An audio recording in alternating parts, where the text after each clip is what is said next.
You are listening to Leaders and Legends, a podcast presented by Veteran Strategies, an Indiana-based public relations enterprise, and federally certified veteran-owned small business. I'm your host, Robert Bain, along with our producer, Chris Spangle. Our podcast is featured on the All Indiana Podcast Network in partnership with Wish TV. You may find Leaders and Legends at allindianapodcastnetwork.com. Thinking of starting a podcast or need to host a public meeting? Let Leaders and Legends LLC be your partner as you look for new ways to communicate your message. Please contact us at chris@leadersandlegends.net. As always, all our podcast interviews are dedicated to the legacy and generosity of P.E. McAllister. Our guest today, he's been in the room, as we like to say, more than once and for more than one president and around the world. And we're discussing his new book. It is Ken Khachigian. He is a speechwriter.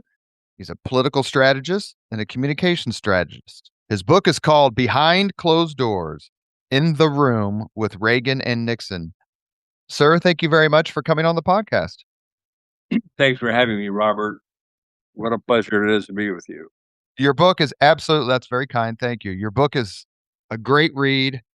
It's one of the ones where, as I went through the years and the different events, it was interesting because it kind of mirrored me growing up, becoming a teenager, going in the military. So there were so many things about it that I really enjoyed. Like, okay, that's what was happening when I, behind the scenes in the room. What drove you to write a book? It's not really a biography, but it's kind of one. It's a memoir. Everyone, after having worked for President Nixon, first in the White House and then in his post-presidency, got very, very close with him, and then transitioned into working very closely with President Reagan all 8 years during his presidency, and became close to him and bonded with him, and got the advantage of working on some very, very wonderful speeches with him, and two very historic presidential campaigns.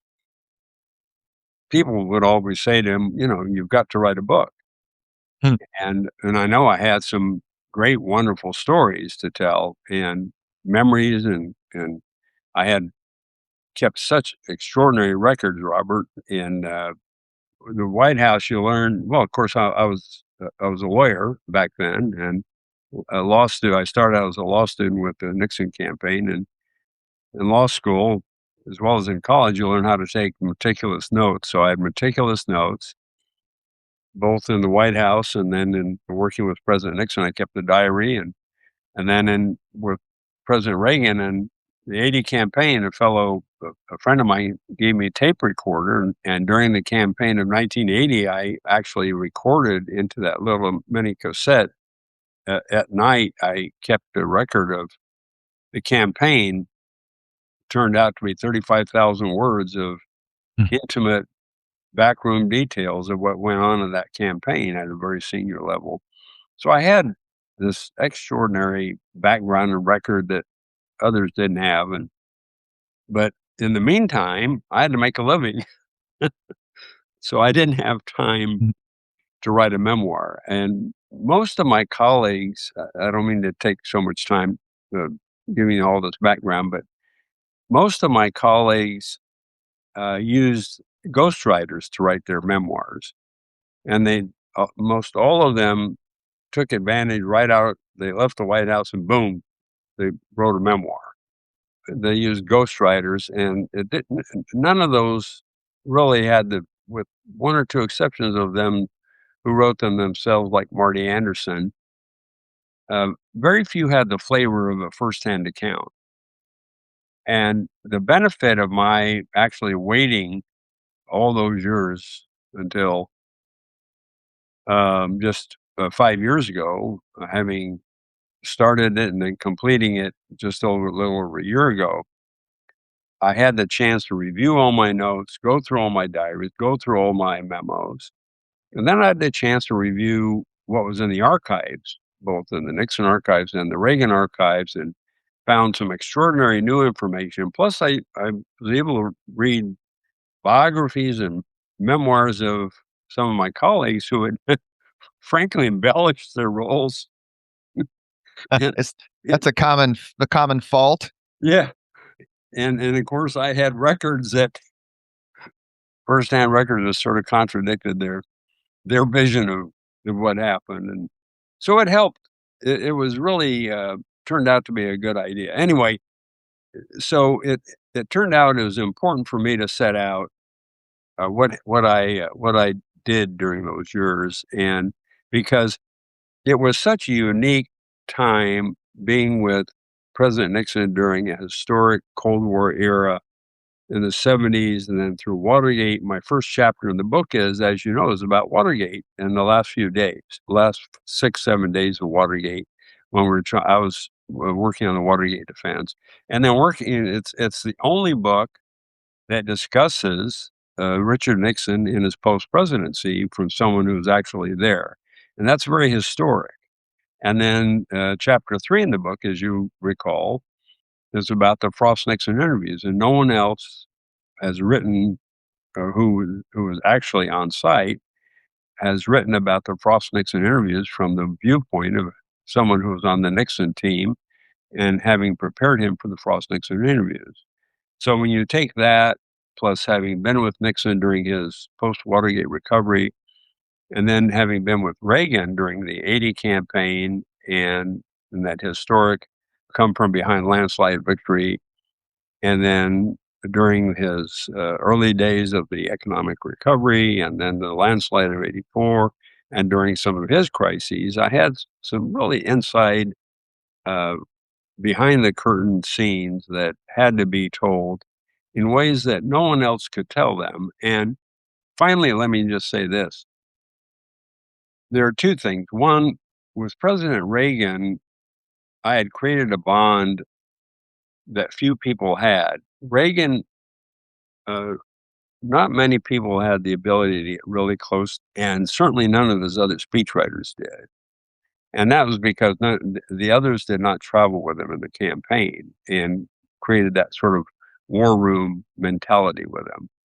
And he and I got very close. So he did not create personal relationships very easily with people on his staff. And I was one of the few that among his staff, the handful that he felt comfortable with. So we had a special bond. The other important story, I think, in the memoir, among many, many others, is how Nixon weaves in and out of the Reagan story that nobody else Yeah. ever knew about, how Nixon secretly communicated with Reagan in the '80 campaign and the '84 campaign and used me as his secret intermediary to communicate with Reagan. And that was part of Nixon's sort of comeback as well. So those are all important stories to be told that no one else could tell. So that's my long-winded answer to your first question. You're listening to Leaders and Legends, a podcast presented by Veteran Strategies. Our guest today is legendary speechwriter and communicator Ken Khachigian. We're discussing his book. We're just getting into his book, Behind Closed Doors, In the Room with Reagan and Nixon. Sir, what was your first sort of political memory? How did you catch the political bug? Uh, I was sort of inveterate running for office, starting in probably grammar school, high school, class president, that kind of thing. But I got the real bug in between my junior and senior year of high school. There's something called Boys State that the American Legion sponsored. I think maybe they still do. And Bill Clinton was in Boys State. And the Boys State, sponsored by American Legion, is sort of a laboratory in politics and government. So two of us from our high school, two people from each high school in California, got to go to the state capitol and participate in a mock government. And there, where you actually create little mini governments and municipalities, and and then you run for office. And I ran for statewide office, state controller in California, and I won. And it was very fascinating to be able to create a campaign and run for office. And then I ran for office in college, was student body president in college, I began following politics. I ran into Nixon in college when he was running for governor.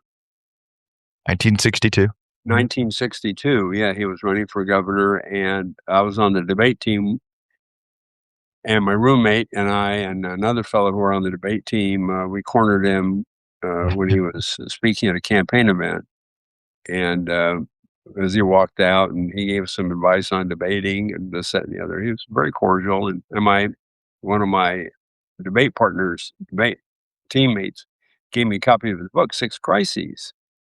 And that got me interested in Nixon. And so I was just always interested in politics. And I remember when I went to New York at law school, 1966, I got myself invited by ABC News. Back then, it was a very rudimentary process. They didn't have all the electronic gizmos they do today, but you actually had people putting numbers up on a whiteboard that the that were that the cameras followed on election results. So I got hired as a part-time intern at ABC News election night, and so I just had this fascination with electoral politics, beginning, I guess, back in 1960, 61. My mom was one of those that pressed me into making sure I was always up on government and involved. I went to a Jack Kennedy rally in 1960, by the way, when he was running for president, just because my mom thought and I actually saw Adlai Stevenson in my hometown in 1956. So she had to make sure we were involved in civics and government, all that kind of thing. So it was in the DNA, I think, going back a long time. You mentioned the Kennedy thing. Did you start out as, and of course, Adlai Stevenson? No. We were just apolitical. We weren't partisan. It was just a matter of making sure we saw a part of history, and I can remember to this day Kennedy's speech. It was a whistle stop about 7 miles from my house, and he wasn't all that cordial, by the way, when he came off the stand.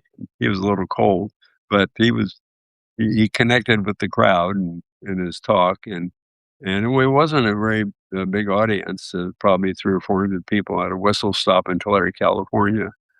But he knew his audience, but we weren't partisan. And I know back then, the country wasn't that big at that time, and California was still an important state, and California agriculture was very important. The San Joaquin Valley was important. We saw all the candidates going back then. Were you happy when your friend Richard Nixon won the presidency in 1968? Oh, of course, yeah. Well, I worked in the campaign. That was a real high for me. If you can imagine, I started out in the mailroom as a volunteer, as a Columbia Law student, and then having caught the eye of people like one of your guests, Dwight Chapin, and others on the staff, Marty Anderson, and of course my mentor, Pat Buchanan, and others like Bryce Harlow and Alan Greenspan, my boss in the 1968 campaign. That was a real high for me to be able to be a research assistant in that campaign and actually get paid money. Involved in a campaign as a second-year Columbia Law student from June to September in that campaign, and then be there on election night. It was a real thrill. It was a long election night, by the way, and we didn't know until early the next morning that Nixon had won because there were some holdout on the results once again in Chicago and in Illinois and in Texas, but finally, very, very early in the morning, I can't remember what time it was, 3 or 4 o'clock in the morning, that the results came. George Wallace Were it not for George Wallace in that race winning 5 southern states, Nixon would have won easily. But George Wallace was a very problem for us in that campaign. You mentioned Pat Buchanan. Most Yeah. of the people who have been paying attention to politics for the last generation or two are familiar with the name. I loved his book right from the beginning. It's terrific. The story kind of how he meets then Richard Nixon, who's just out and about helping Republican candidates. And the one thing Nixon should get more credit for is the role he played in the 1966 midterms, where the Republicans, just 2 years after Lyndon Johnson slaughtered Barry Goldwater, the remote Republicans made significant gains in the House and the Senate, and Nixon was a big part of that for sure. He was everywhere. And, it was maybe some of it was altruism and some of it was preparing for 68. But you mentioned that Pat Buchanan was your mentor. He started working for Nixon, I believe, in 65 when he Yeah. was at the St. Louis Post Dispatch. He was Globe Democrat. Globe Democrat. Thank you very much. He was like an editorial writer. You said Pat was your mentor, and we tried to get him on this podcast. Dwight Chapin did, but Mr. Buchanan, he just said he said all he's had to say, which I thought was a great way to put it for someone who was on Crossfire. How did you meet him, and how did he help you in the early parts of your career, and then came back when you were both helping Ronald Reagan in the second term? And that's how I got hooked up with Nixon in the first place. Is people forget that Nixon was the most unlikely presidential nominee in 1968. In 1968, the all-star candidates that were being considered for the Republican nomination were Nelson Rockefeller, George Romney, and Ronald Reagan, actually, who had just been elected governor of California in 1966. Even John Lindsay, the mayor of New York, was one of the people being considered. Nixon was thought of as sort of still the also ran and not being considered that much as the on top of the list. But Nixon had, as you pointed out, had campaigned throughout the country in 66 for more than, I think, between about 65 candidates across the country for Senate, governor, and House, and picked up a lot of chits, built up a campaign team, and then created a broad team of people sort of on the left and the right, and it picked up this Pat Buchanan as an assistant. And I read in the New York Times in late 67 that there was this sort of the new Nixon. He had created a bunch of new faces around him. Pat Buchanan, Dwight Chapin, Len Garment, Peter Flanagan, Ray Price, who was the editorial writer from the New York Herald Tribune, and Marty Anderson from the Hoover Institution. And I was intrigued by all this and thought Nixon might have a shot at this. And because people weren't flocking to Nixon at the time, I thought this is an opportunity that others wouldn't provide for me. And because I was sort of enamored because of having read Six Crises, and he was from California, I sent a letter to his law firm saying, Mr. Nixon, I'd be interested in working on your campaign. He didn't respond no one responded to the first letter. I kept a carbon copy. You don't know, you probably don't know what a carbon copy is. I was actually, we don't post the video for the podcast, even though you and I can see each other now. I'm looking for your IBM Selectric typewriter. Well, that wasn't an IBM Selectric. That was a Royal typewriter with a ribbon on it. And then you put in a carbon copy in with the original. So that wasn't an IBM Selectric even, unfortunately. I kept the carbon copy, so I had to retype the letter all over again. And my wife worked on Wall Street. She hand-delivered it to Nixon's office. And I got a letter back from Pat Buchanan, which I still have in my files. And Pat said, come on in for an interview. And so I went in for what I thought was probably one of the worst interviews of my life.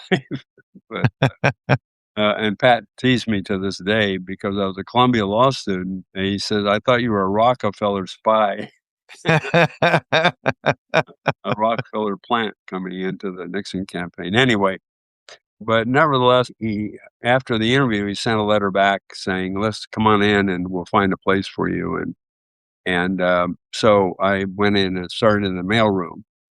And that's how I connected with Pat, and then knows my way into meeting Marty Anderson and Dwight Chapin and some of the others. And but Pat saw some of my work. I did a lot of research in that uh, '68 campaign and made sure it got Pat's attention. And when I was having trouble finding a job after law school, I kept pestering Pat, and he helped me out a lot. And then at the end of the day, I ended up working for him in the White House in '71. And then he and I shared an office right up till the end. We shared a suite. We had our secretaries shared at the middle of the office, and then on either side we had a suite together. So we've been so close. And then in 1985, after Reagan was reelected, Pat was brought in as director of communications for another shot at the White House with Reagan, and we got to work together. Even though I wasn't full time at the White House, I got brought in on occasion on crisis situations, and Pat and I got to work together again. So it was a lot of fun being at his side, and we've been such close friends. My gosh, since the '60s, and stayed in close touch with Pat and Shelley, his wife, and it's been such a good relationship. We treasure them as some of the closest friends we've ever had. Mr. Buchanan's books, two books really on Nixon, The Greatest Comeback and Nixon's White House Wars, Right. are two of Great my book. favorite books of all time. He's such a terrific writer. And, another guy in the room, someone who has demonstrated just significant loyalty to President Nixon and obviously later on President Reagan. What did you think of those books? Well, I think the greatest comeback that he wrote about Nixon's comeback to the presidency is one of his finest books, and it's a great read. I have to say, I learned so much about my own writing capabilities. I wrote so many memos to Pat, which he passed on to to Haldeman, Bob Haldeman, the chief of staff. And Pat wasn't afraid of sharing credit. So a lot of times I would write memos to Pat, and then he would send joint memos, Buchanan Khachigian memos, to Haldeman or to the president. But I tried to mimic Pat's writing style, but I couldn't. He is the one of the finest writers, punchy. If you Great sense of humor. if you can mimic Pat's writing style, I don't want to be on the backside of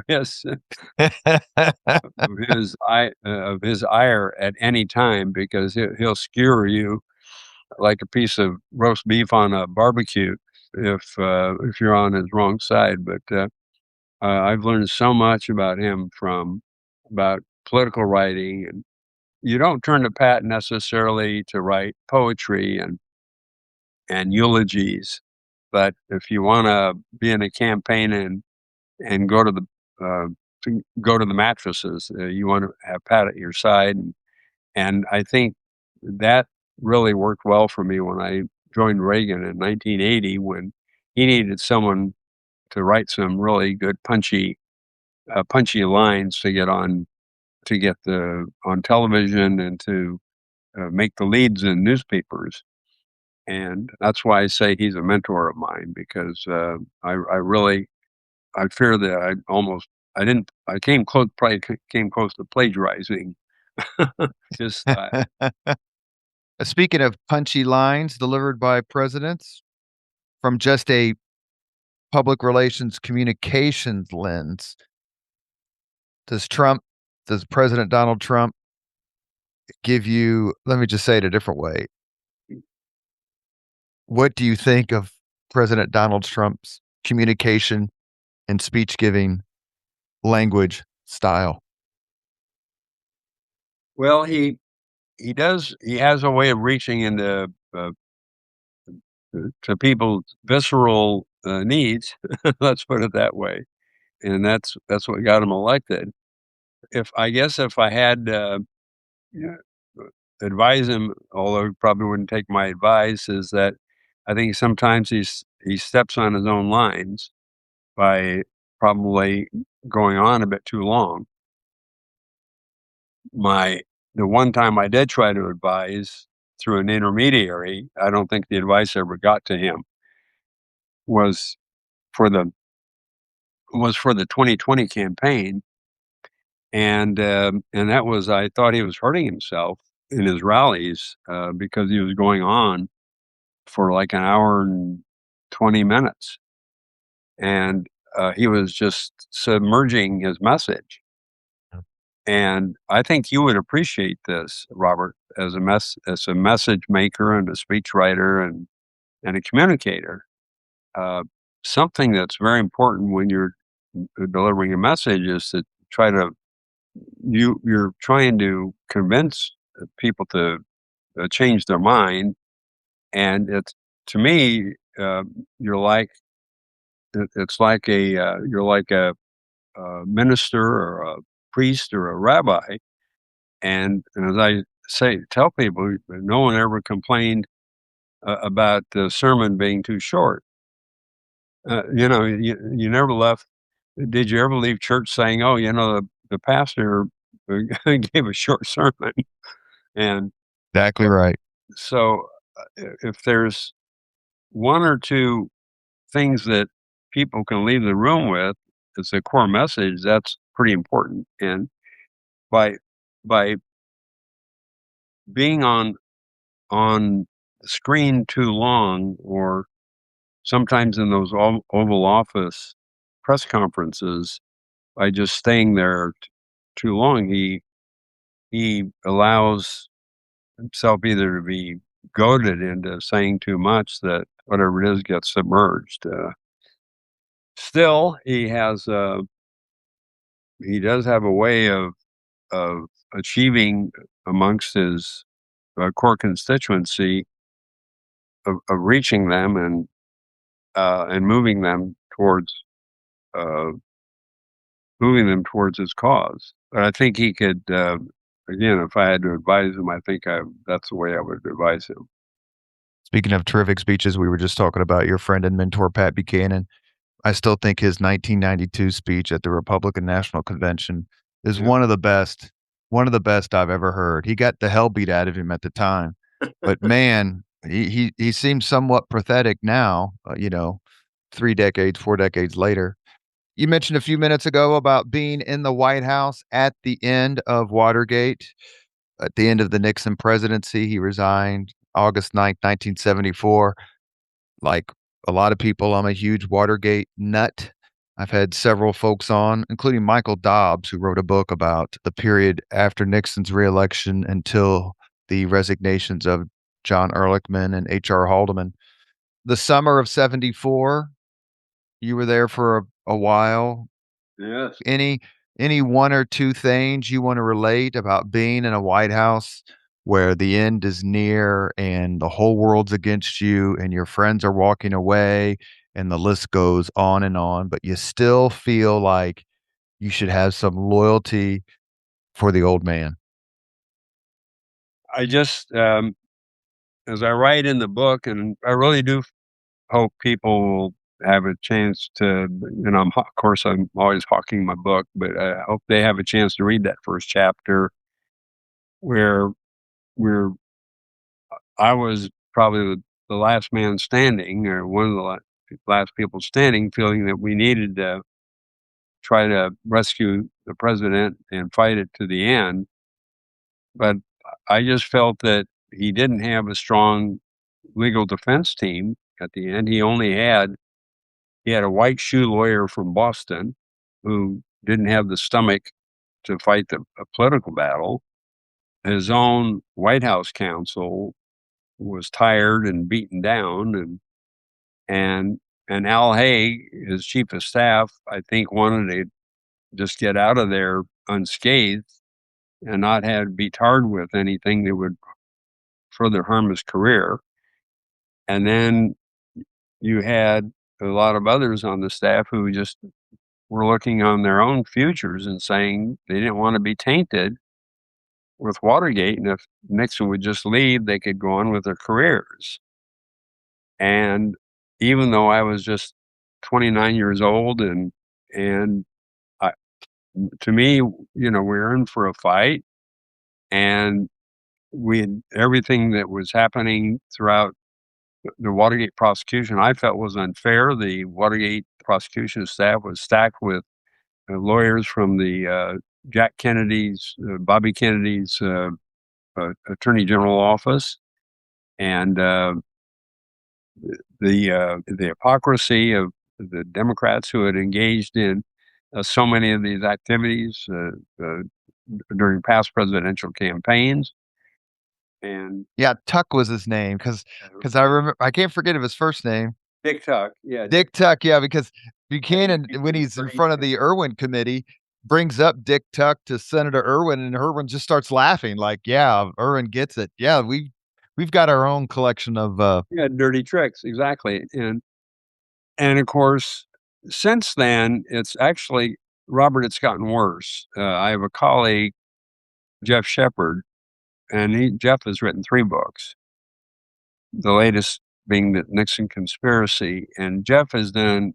He's my age. Has done he's an attorney from Harvard attorney, and Jeff has for the last 15, 20 years has done extensive research and pulled out old files and done public records and requests, and Jeff has uncovered extraordinary evidence of corruption on the part of Judge Sirica and unethical conduct by the special prosecutors, and as well as at the Senate Watergate Committee, unethical conduct by secret meetings between the prosecution and Judge Sirica.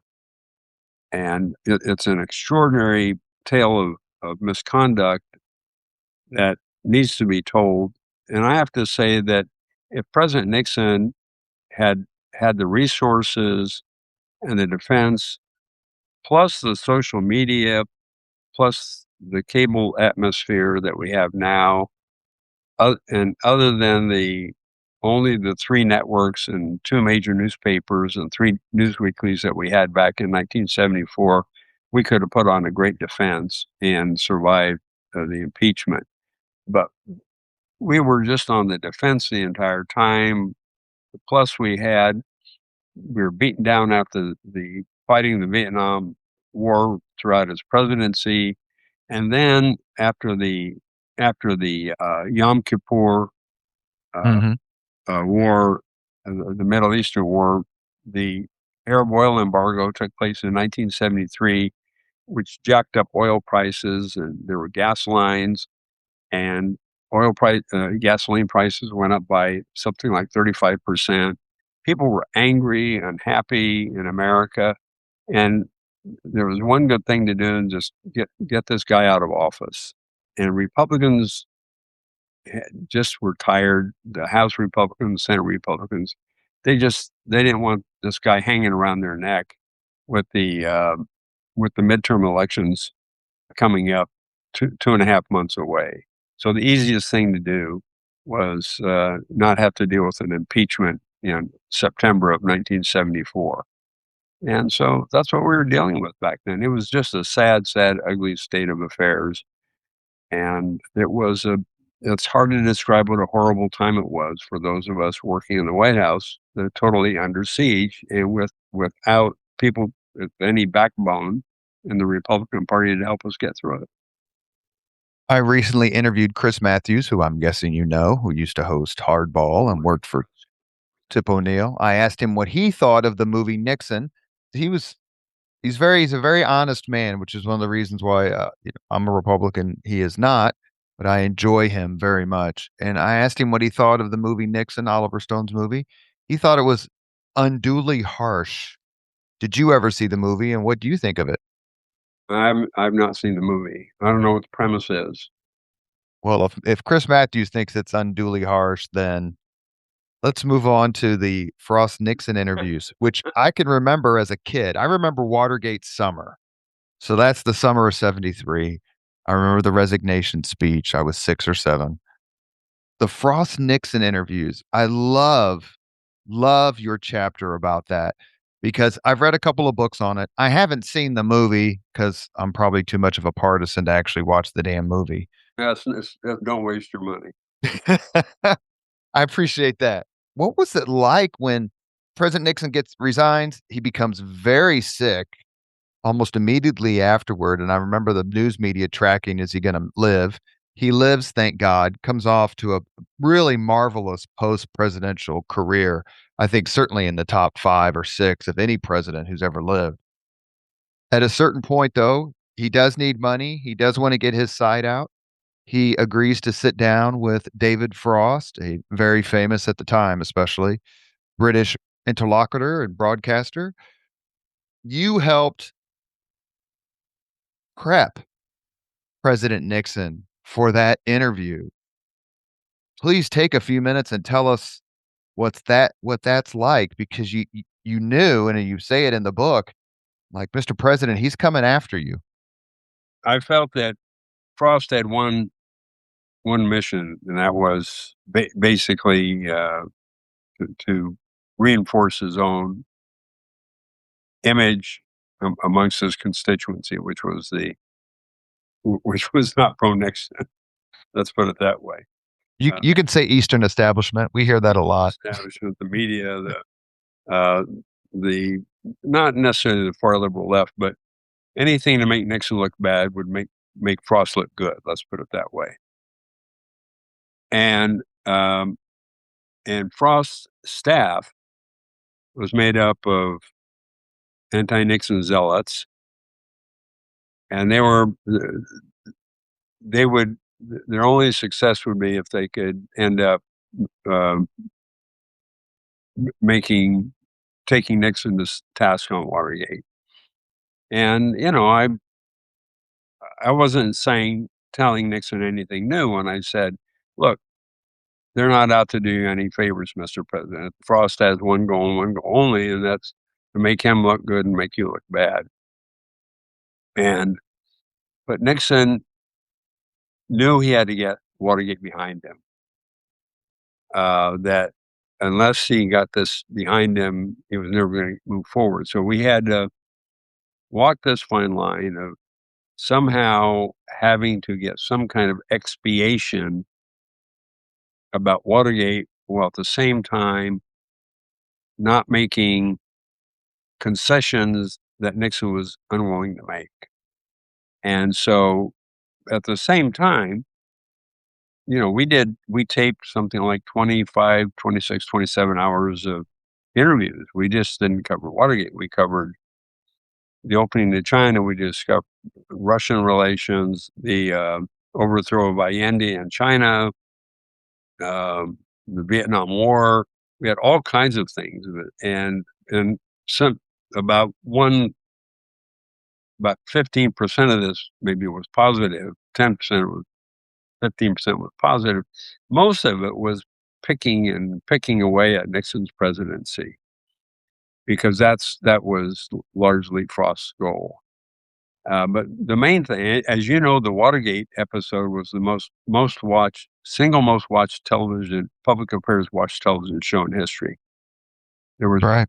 45 million viewers, and that was his goal. And so it was not easy preparing for him, and then going through the process. Did you feel like you had to pressure him? You had to push him, prod him, like, your answer's really not clear enough on this question, Mr. President, or you're really not be as forthcoming as you need to be, Mr. President. No, I didn't. That's not how I felt. I felt we just had to. It was like sort of the two of us walking it through it. We had 2 other people on the staff. One had wanted to take a really aggressive view that that Nixon should concede to having committed a crime and that he had lied to the American people. And there was no way Nixon was going to do that. Say, I can't, he said, I can't go back to my family and say that I did that. Plus, he said, I'm not going to say that I committed a crime. I had no intent to commit a crime. That's silly. That was a really crazy concept put forward by that particular staff member. And then another one of the other staff members said, "You have to concede that you lied to the American people." And that was sort of the sticking point where there had to be some decision made. Did you mislead the American people somewhere along the line when you had these press conferences about Watergate? And I think Nixon we had to walk through how to make the decision that I think unintentionally he did not have all the facts at one all the time. The facts he had were incomplete. So there were times when I think we discussed that he probably said things where he was doing political damage control, or whether he was not prepared to concede things, or whether he was walking a fine line, or whether he was unintentionally saying things that didn't seem to be wholly correct, or what. I mean, there were fine lines. So we were trying to walk through all this. Robert, it was a very difficult um, it's time for have you any politician to concede that they actually falsify or make misleading statements. And so Nixon was in this mode. And so we had these discussions, and I think he handled it well. If you're walking down the street and you're crossing the street and you're standing on the corner and John Dean is standing next to you, do you shake his hand? No. Richard Nixon resigned in August 1974. Gerald Ford became president, famously or infamously, depending on your point of view, gave Richard Nixon a full, free, and absolute pardon. Do you think that was the right move by Ford? And in the Nixon camp, were people happy for him? Well, it was the right thing to do because otherwise Ford would have been hounded by a nonstop the nonstop hounding Trial? Yeah. hounding of Nixon. You cannot imagine the bloodlust that was the sharks that were, I mean, the blood that was in the water and the sharks that wanted to. There's still people out there that say that, oh, they wanted to put Nixon under trial, and they wanted to put him in jail, and they wanted to take him to the grand jury, and they still had the grand jury come out to to interview him. They love to have tried to get a perjury. Even with the pardon, they could have gotten a perjury claim on him. So they had the grand jury come out and interview him. They were making every effort to get to him. After he resigned, they disbarred him in California. They disbarred him in New York. They're coming after him for back taxes. There were subpoenas floating around. We were dealing with subpoenas almost every day. They were ridiculous, the claims that our lawyers were dealing with at all times. Even after the pardon, people didn't stop wanting to destroy this man. The hatred for Nixon was just extraordinary. And the bloodlust after him it's just nuts. And it's still out there. There's people that make Robert, that their whole careers are based on nothing but hatred for Richard Nixon. They still write books about him, and they're peppered out throughout the country. Even now they're doing some at the Watergate. They're going to start a whole new exhibit or something. They refuse to stop. It's it's almost it's sort of like a sick psychological, ugly feeling they have in their blood that they cannot stop hating this person. And it's really hard to understand that they can't put this behind them. And I would imagine 99 out of 100 of those people would much rather have Richard Nixon as president than Donald Trump if they had to choose. Well, I can tell you this, that I would have rather had him, certainly rather had him making decisions with Vladimir Putin than for Barack Obama and Joe Biden. That's for damn sure. You're listening to the Leaders and Legends podcast. Our guest, Ken Khachigian. He is the author of Behind Closed Doors, In the Room with Reagan and Nixon. Let's get to Mr. Reagan, because I want to make sure at the end we talk about the two of them, because your last chapter where the two of them are together it's the cover of your book, and it is fascinating. But Ronald Reagan is elected governor in 1966, governor of California. He kind of maybe sort of runs for president in 68. Nixon wins. Then Nixon wins in a landslide in 72 over George McGovern. Reagan had been reelected governor of California in 1970. And then in 1976, Ronald Reagan decides to take on an incumbent Republican president in the primaries. As someone who was in the room, someone who was highly involved in politics, what was your take on that 76 campaign between Gerald Ford and Ronald Reagan? Well, that's I have to say that one of the most interesting things in my book, Robert, is following the 76 campaign with with Richard Nixon. Um, that's pretty much, I think, chapter 4 is we're working on Nixon's memoirs, and I don't know if it's chapter 4, but it's the early chapters of the book.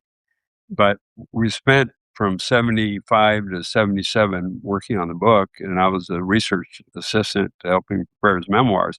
But Nixon would get tired of working on the memoirs, and he'd after 10 minutes, he'd want to talk about politics. So, yeah, well, what he'd want to talk about is what's going on between Gerald Ford and Ronald Reagan in the primaries. And that was like a politics 101 for me. I mean, talk about two junkies in the room. Oh man, I could not even. I hate to say this. I'm so jealous just to read about it, let alone to know that it happened. And I was his political intermediary for those days because I had a lot of pals working in both campaigns, and they send me information that I would feed to Nixon. Plus, I was getting like 3 or 4 newspapers a day, and I'd clippings and I'd feed them into Nixon, and then I would be watching television at night and telling him what the speeches were like, and or he would watch Reagan's speech or Ford's speech, and we'd talk about it.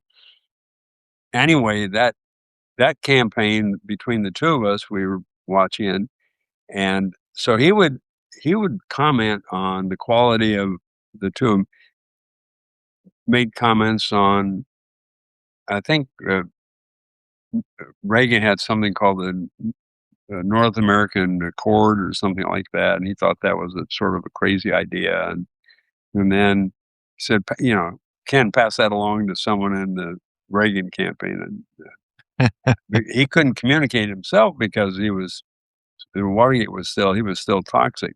He couldn't make those. He was very frustrated that he couldn't participate in the campaign because he was sort of toxic. Sure. Still during Watergate, and if it leaked out that he was involved at all, it would be damaging.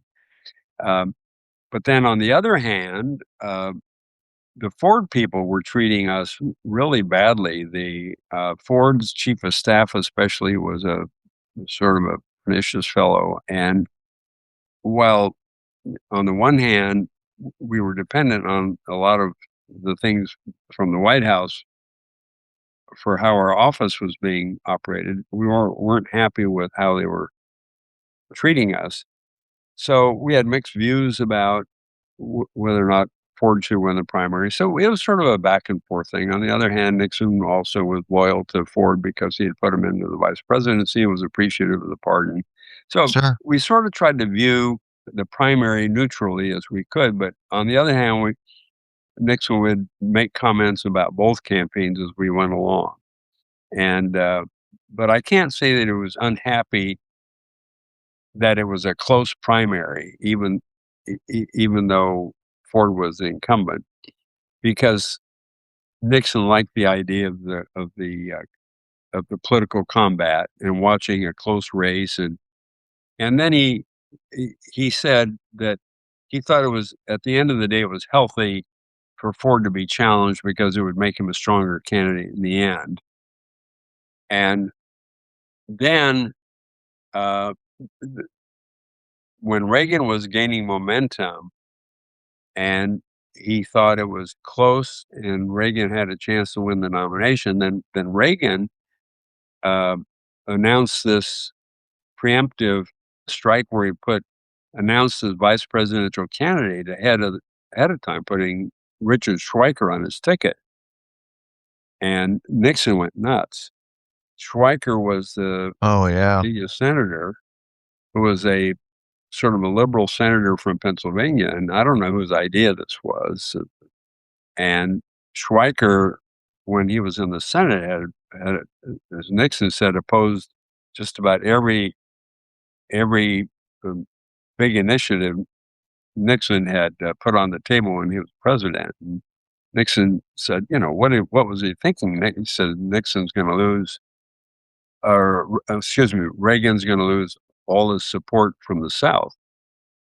And Reagan did. Reagan lost a lot of his Southern supporters for the nomination and switched over to Ford.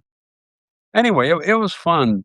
You have to, Robert, you had to be there listening to the back and forth every day. And and of course, I got politics, such big lessons. I got a bachelor's degree, master's degree, and just sitting there watching Nixon bisect and dissect all the speeches and learning how to messaging and what was good and what was bad. He did think that he thought Reagan had such extraordinary strengths as a communicator. He'd point out how wonderful he was at describing things, and he just Right. think Nixon, Nixon didn't think Reagan could throw a punch. That was his the big uh, feeling about the drawback on Reagan. That Reagan, uh, I guess I put it in the book. I don't know if this is proper for your audiences. It's okay. Reagan wasn't a nut cutter. Correct. That's it. Anyway, you can bleep that out, I guess. No, it's fine. But although we found out later when I worked for Reagan that Reagan did know it. At the end, when it got down to the end in '84, Reagan Reagan got angry with Mondale. He sure did know how to throw a punch, and he had me do it for him. And did you write that line? And what is the line? I mean, I remember, but what is the line? No, this was in the '84 campaign when we were after Reagan got angry with Mondale. Then we did a whistle stop tour through Southern Ohio, and then I got assigned to write the speech, and we just beat up on Mondale all the way through. There wasn't any particular line. What makes a good speech? Or what makes a good speech writer? You can help me out in what I do for a living. If you just take a minute and answer those questions, I'll be very grateful. Well, it goes back to that. There, there's no, there's no book on this, Robert. I wish there was. Yeah, and one of my White House colleagues who thought he was such a hotshot always to run the speechwriting staff asked me to point to him on a book on speechwriting, and I said, Dick, there's no book on speechwriting. You can't learn it through a book. Referencing Richard Darman. Yeah, referencing Richard Darman, right? Mm. Anyway, what makes a good speech is something that changes, that goes to the heart of, goes to someone's heart. It makes them uh, want to make the purchase, wants to makes them buy Coke over Pepsi. That uh, that triggers something in their mind, that creates an image, that suggests something in their head, that leaves them thinking. And um, it's hard to it's sometimes it's hard to describe, but it's always what makes a good speech is it's what, as I describe, leaves someone leaving um, the church or the synagogue or the saying, there's that one thing, that one message that really resonated, that made them think through the rest of the day. And the Democrats now are lining up on this line, affordability. That maybe that's going to stick for a while, and that, but that's maybe yes, maybe no, but that's working pretty good now. So that's, whoever came up with that made for a good speech line. That is leaving a memory in people's minds. In 1954, somebody came up with the line against Truman, for the Republicans: "Had enough." And so it's always, there's just always that single phrase, like I came up with in early October 1980 for Reagan: "Are you better off today than you were in 1976?" Regarding Carter, it was just it captured in one sentence every pretty much every sin of the Carter administration. Um, as for a speechwriter, it's using illustrations instead of looking for Reagan taught me that better than anyone else. Instead of statistics, I read speeches and columns where they use data and statistics and things like that. Reagan made his points with illustrations, so that instead of saying, for example, like he did in our economic speech in February of 1981, that the value of the dollar had been reduced from 1960 to 1980 from a dollar to 36 cents.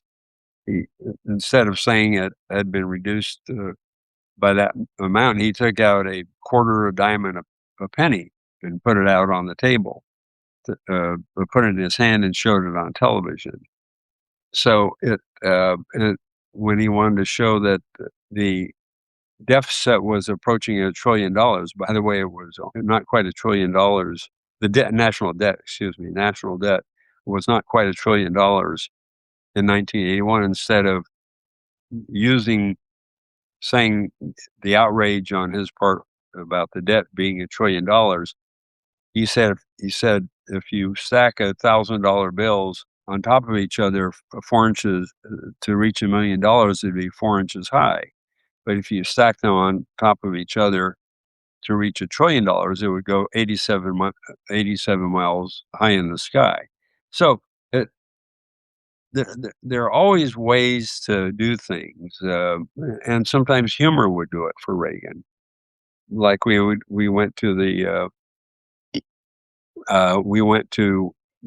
Grand Ole Opry in Nashville and talked about Mondale's tax plan. He said Mondale's tax plan has so many, has more has is more bills than was it the Minnie Pearl's has tax plan has more taxes than Minnie Pearl's had, or something. I can't remember what the exact phrase was, but has more price tags than Minnie Pearl's hat. That's what it was.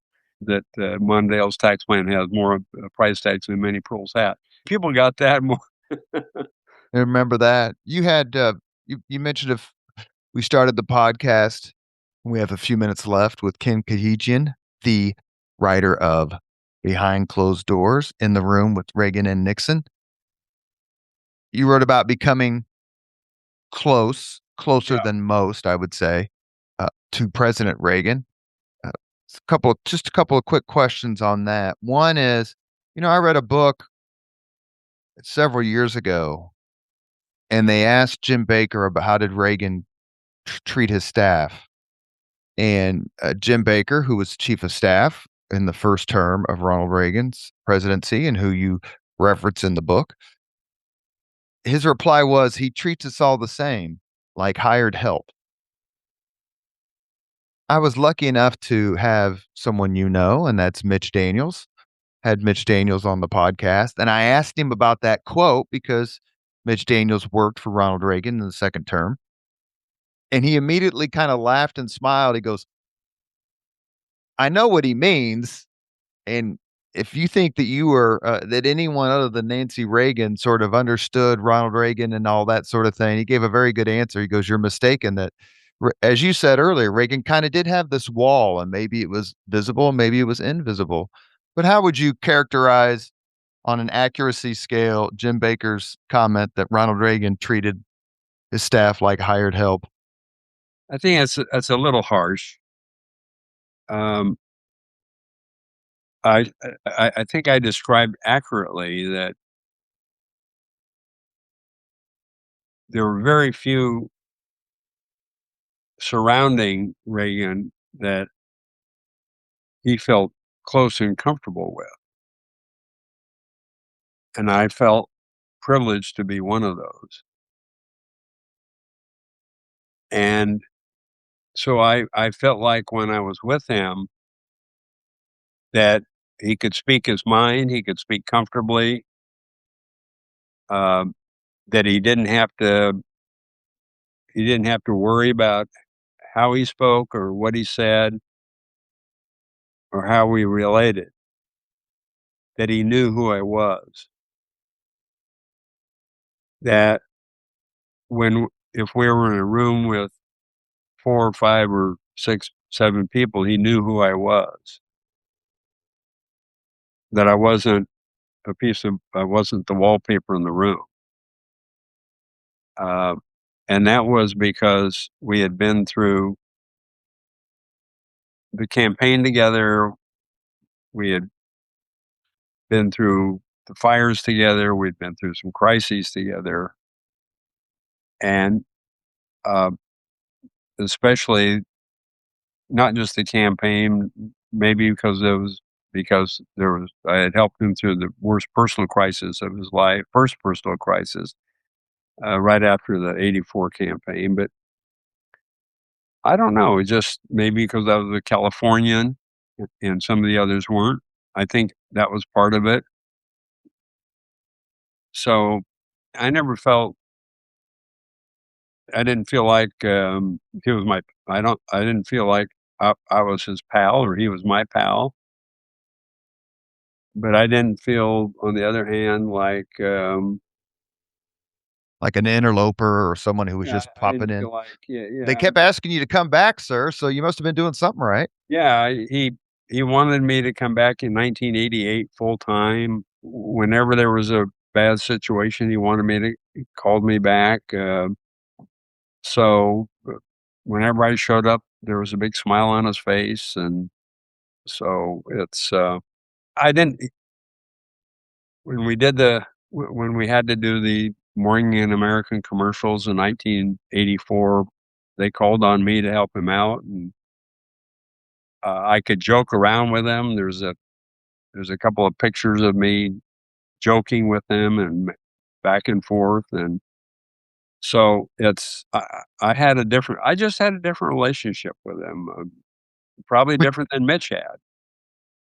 when you write a memoir, you have to detail and describe and illustrate any other verb you wanna use, the good and the bad. And like everybody's life, there are people with whom you get along and people with whom you don't.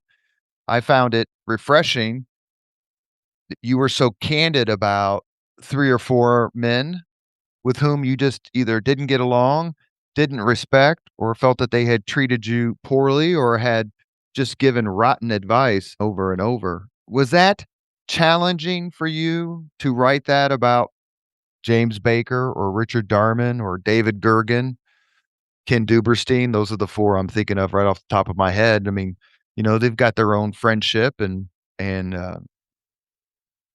network. Is it tough to, I mean, you weren't vicious. You just said, "Hey, look, this is what happened, and I didn't like it." I didn't it's interesting, I didn't set out to do it. Um,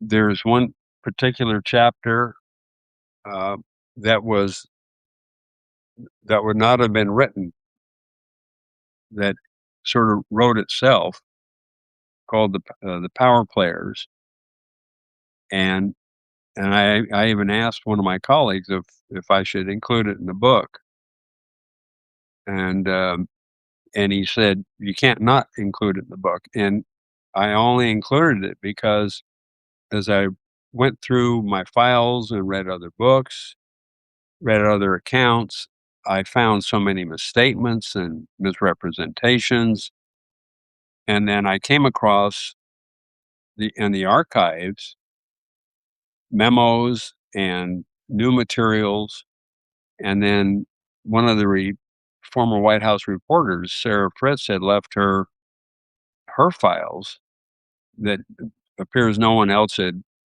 reviewed, with her background in off the record interviews of a lot of these people, where they had connived and conspired against President Reagan, even as they had worked for him. And um, and these people that you mentioned actually had, in my research, Robert had undercut the president's own policies while they were working for him. And then they had made statements, in whether they had made them in their books, their own memoirs, or in their own writings, they had made statements, either to other people or in their books, about, in like in Baker's case, I quote him telling Robert Novak, "Bob, it's important what you write about the president, but it's even more important what you write about me." And then Baker writes about, in his own biography, he writes about how he came, his intention to coming to Washington was to wield power. That he quoted Elliot Richardson, his mentor, that people like in Washington are like little cocker spaniels. They just come to Washington to go along, but that you should come to Washington to wield power. And Baker said, "I came to wield power." Well, that's not what you should do when you're chief of staff. You're not supposed to come to wield power. You're supposed to serve the president.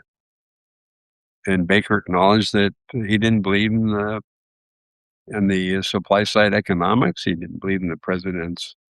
He didn't believe in the.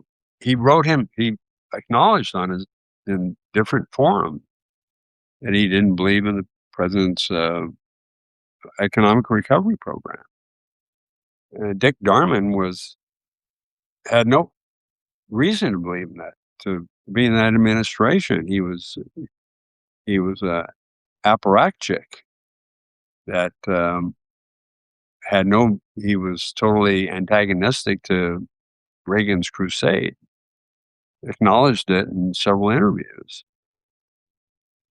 Gergen was a Bush person who basically was there to polish his own apple, and acknowledged that in a couple of his own memos and in background interviews. So it's and then Duberstein, who connived against me, and so it's I Did it surprise you that David Gergen went to go work for Bill Clinton?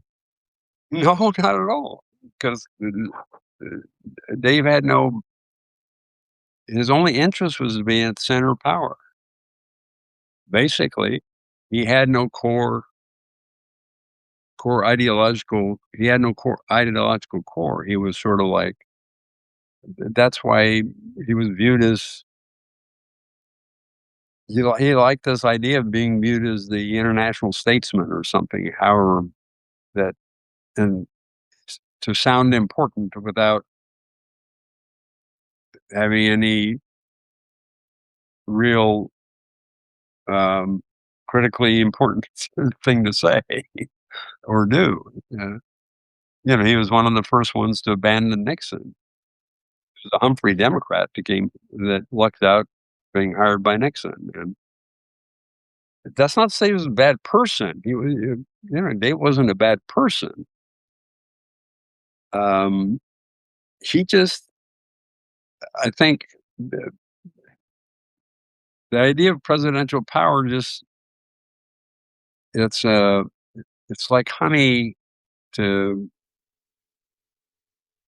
Maybe Mr. Gergen was searching for the ultimate aphrodisiac. Yeah, it is. Power is the ultimate aphrodisiac. And the fact that you're on speed dial to reporters and they come to you and you can leak to them and they're.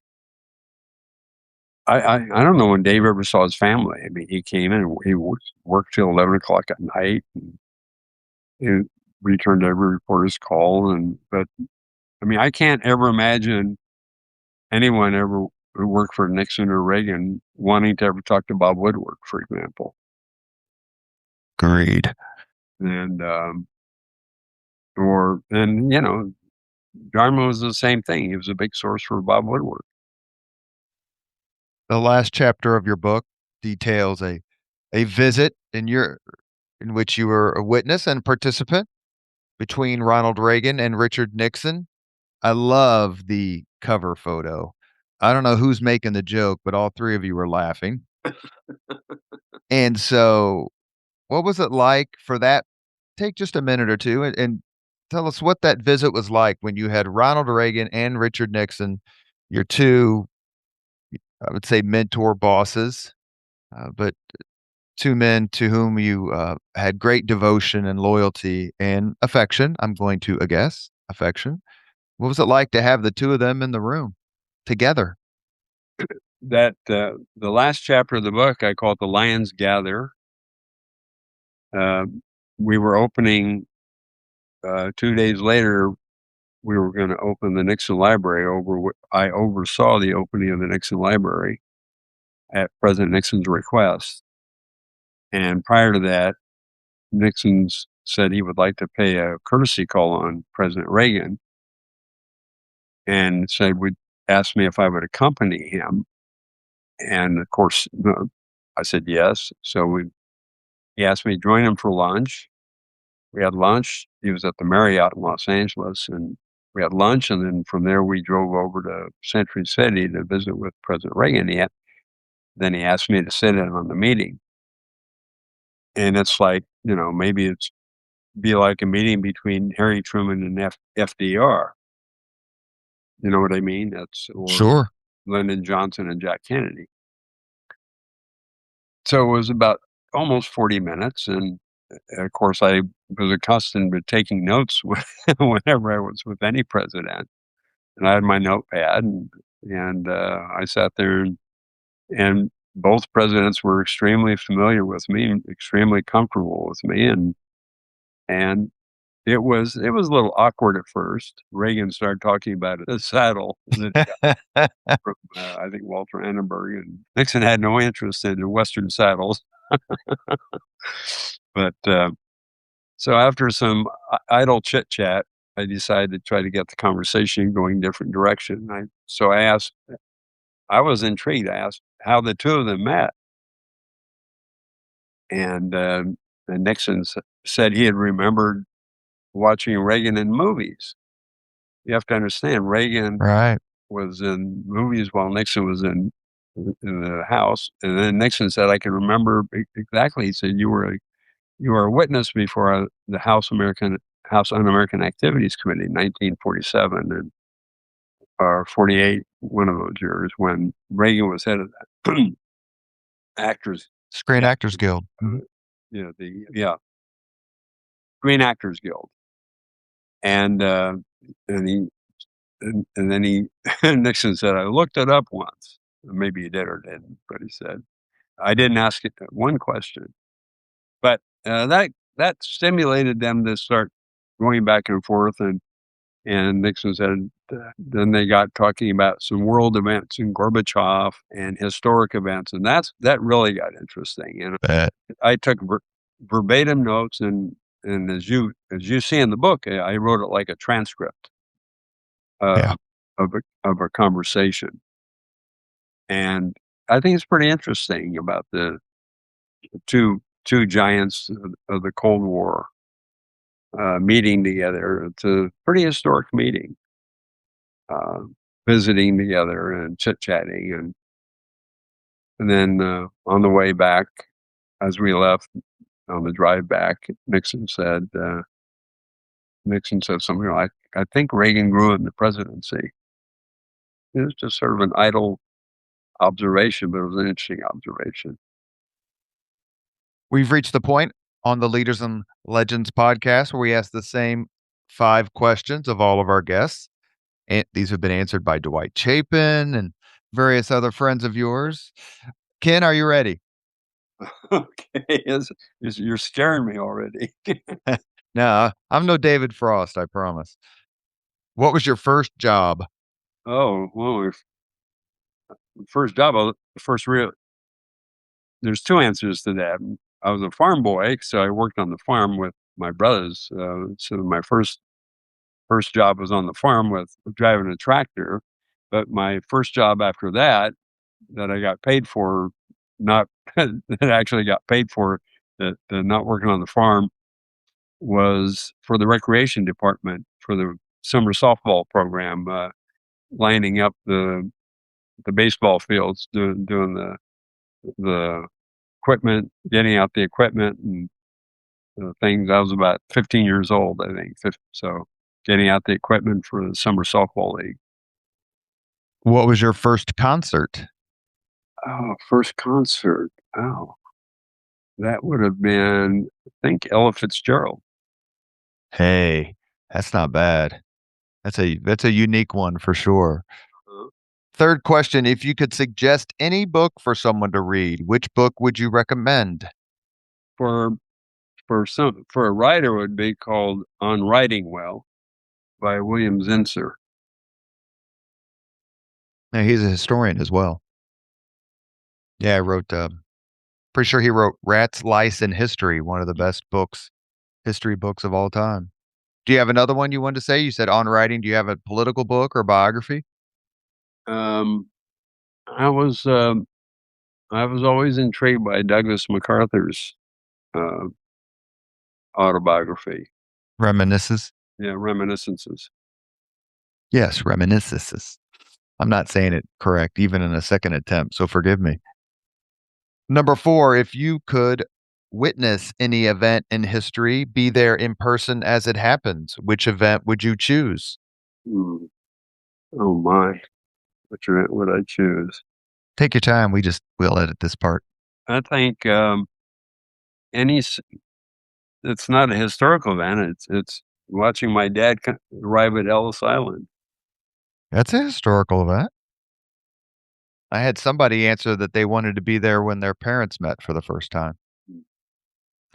Last question. If you could have dinner with anyone living today, 2 hours off the record just to chat, whom would you choose?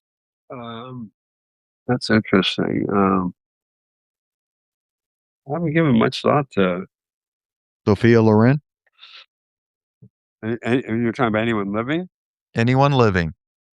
She's not living, is she? I think she's still alive. She was. I was in love with her when I was. I guessed only guessed that given when you grew up that she would be popular. Yeah, she and Angie Dickinson were my. Oh my, off the record. I can't even. Well, I'll tell you who it would be. If I could get his bodyguards away from him, maybe get some truth serum into him, it'd be the president of Turkey. What? Oh, because of your Armenian ancestry? Yeah. You have been listening to Leaders and Legends, a podcast presented by Veteran Strategies, an Indiana-based public relations enterprise and federally certified veteran-owned small business. As always, all our podcast interviews are dedicated to the legacy and generosity of P.E. McAllister. He's a Hoosier businessman who also looked very fondly upon Richard Nixon. Our guest, Ken Khachigian. Behind Closed Doors is the book. In the Room with Reagan and Nixon. As you've heard, Ken, if I may, has a way with words and a way with a pen. And he was there in the room. And some of the most important decisions were made, and some of the most impactful words were chosen. Thank you, sir, so much for coming on the podcast. It's a real honor. Thank you, Robert. Thank you very much for listening to Leaders and Legends, brought to you by Veteran Strategies Incorporated. If you want to contact us about this program or our menu of public relations services, please send us an email at robert@veteranstrategies.com. That's robert@veteranstrategies.com.